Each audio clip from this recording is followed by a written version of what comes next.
The warm Monaco night wrapped around the city like a silk sheet. James Sterling adjusted his shiny platinum Rolex in the dim penthouse light. Moonlight cut sharp shadows across the marble floor, while below in the harbor, million-dollar yachts floated like glowing fireflies on the dark water. His eyes moved to his wife Claire, standing at the wet bar, quietly polishing wine glasses. That streak of gray in her red hair shone like a warning under the soft light. 18 years had passed since she first drew his business plan on a napkin in a bar, her stormy eyes full of dreams for their future. Now, she was just part of the background in his flashy world, a reminder of a past he wanted to forget. He watched her fingers trace the edge of a glass and felt the usual mix of guilt and frustration rise in his chest. She didn't fit the perfect image he had built for himself. Not anymore. James cleared his throat, the sound too loud in the quiet room. The Al Fayed Group expects everything to be perfect tonight, Claire. These Dubai royals care about appearances. I'm going alone. Claire didn't look up, but he saw her hand tremble slightly as she set the glass down. They'll have questions about the tower's solar system, James. The water recycling design is unusual. They'll need answers. Her voice was calm, but there was something underneath, something he couldn't read. James waved his hand, his expensive Cartier ring catching the light. They'll trust Sterling Properties, darling. You're not needed. He turned away before he could see her grip tighten on the cloth. The elevator chimed softly as he left. He didn't see Claire's eyes follow him, or the cold change in her expression as the doors closed behind him. Downstairs, his Maserati purred like a waiting predator. Alexa Moreau slid into the leather seat beside him, her silver dress sparkling under the streetlights. Nervous, darling? She purred, her red nails tracing circles on his leg. James forced a smile, tasting champagne and lies. Securing $2 billion takes nerves of steel, Alexa. But Sheikh Zayed will be begging to work with me by dessert. As the car sped along the cliffside road, James never saw Claire watching from the penthouse window. Never saw her take a hidden tablet from behind a panel in the study. Never saw her fingers fly over the screen, pulling up the truth. Sterling Holdings Live Shareholder Distribution. C. Sterling, 52.8%. J. Sterling, 31.4%. Public shares, 15.8%. Her finger hovered, then tapped, Transfer to Atlas Development LLC. The screen flashed red once, then went dark. The private jet sliced through the night, engines roaring.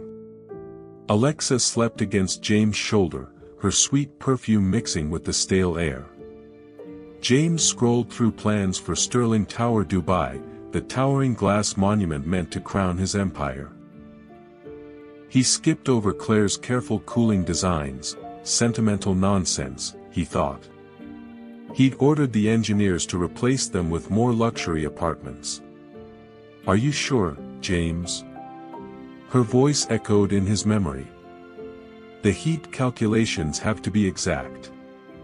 He shut it out with a sip of warm, bitter champagne. Far below, Claire watched their flight path on another screen, her fingers pressed together. Her stormy eyes showed nothing, just quiet before the strike. The Burj Al Arab Hotel rose from the sea like a golden dream, its sail shape cutting into the dawn sky. The helicopter ride down was rough, the hot desert winds tossing them like a toy. Alexa clutched James' arm, her nails digging in. On the landing pad, Sheikh Zayed stepped forward, his white robes blinding in the sun. Your reputation is impressive, Mr. Sterling, he said, his dark eyes cold. Let me introduce my lead advisor, Dr. Amara Khalid. The veiled woman beside him nodded slightly, her black robes swallowing the light. James felt like she could see right through him. An honor, he lied smoothly, pulling Alexa forward. My wife and partner, Alexa Sterling. Alexa's grip on his arm tightened. Dr. Khalid's gloved hand was ice cold as they shook. Creative, she echoed, her voice low. Your Sydney project suggests otherwise. That concrete disaster spilled thousands of liters of fuel into the ocean last month. James' smile froze. A small issue.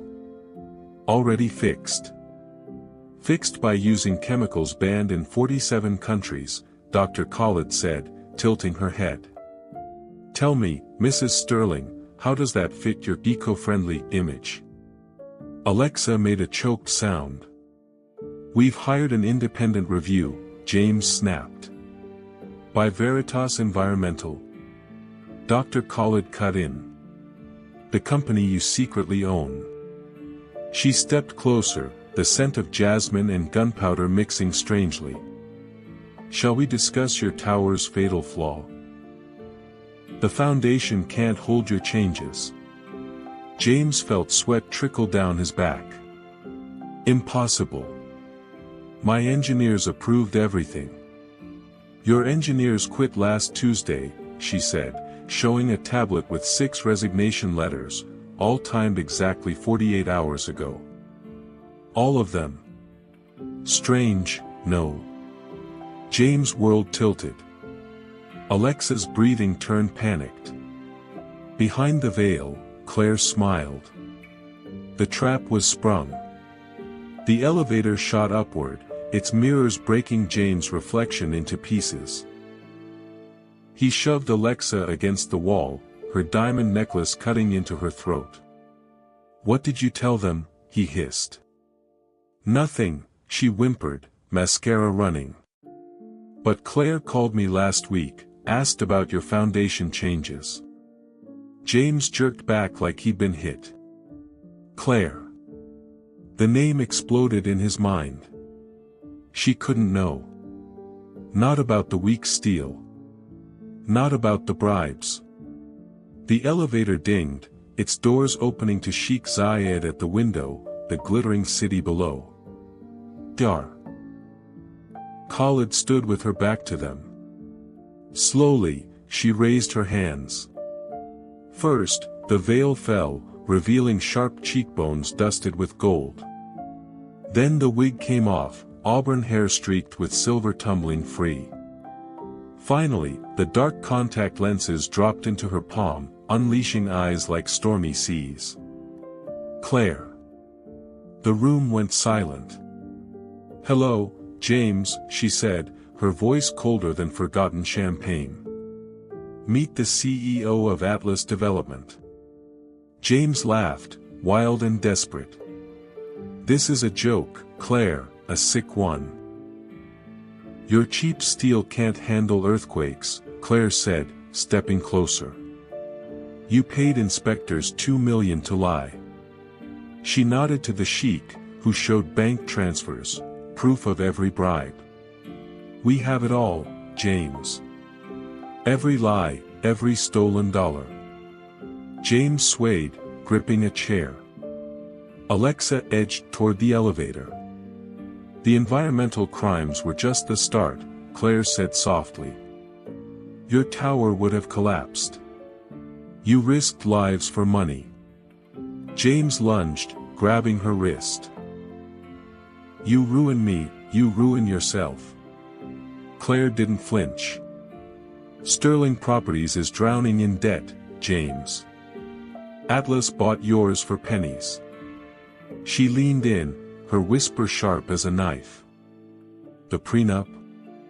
Gone. You funneled $87 million to your mistress. My lawyers filed divorce papers an hour ago. Every account, every property, frozen. Alexa bolted.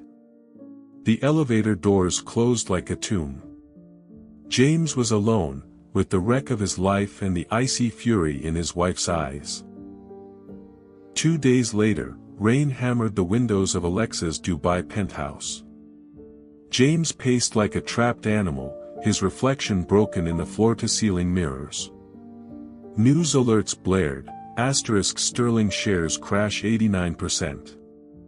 Interpol warrant for James Sterling. Atlas wins Sheik's EcoCity deal, then, a live video.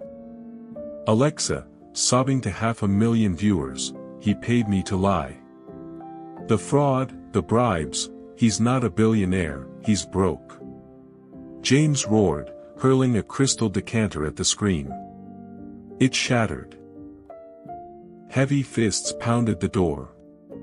Police! Open up! He stumbled onto the rain-soaked balcony. 10 floors below, Claire stepped from a black Rolls-Royce. Their eyes met through the storm. She raised one hand, palm out. Checkmate. The door behind him exploded as armed men rushed in. 6 months later, rain streaked the dirty window of James' cheap Marseille apartment near the rotting docks. The room smelled of mold and failure. A single notification glowed on his cracked phone. Your Rolex sold for £31,200. After debts, minus £14,180.50. Outside, a billboard flickered to life in the storm. Claire's face, 50 feet tall, calm and powerful. Behind her, the shining towers of Claire's oasis, the green city built where his Dubai tower should have stood. The slogan burned in blue, real ethics. Real integrity. James crushed the pawn ticket in his fist. Some falls weren't just failures, they were total destruction. He pressed his forehead to the cold glass as thunder shook the building. The final truth hit him, Claire hadn't just taken his money. She'd erased him from his own story. The Rolex was gone. The empire was dust. And the storm raged on, uncaring, as the ruins of a man who bet everything, and lost, washed away. Did Claire go too far, or was it perfect justice? Like, share, and follow for more high-stakes stories of revenge and ruin.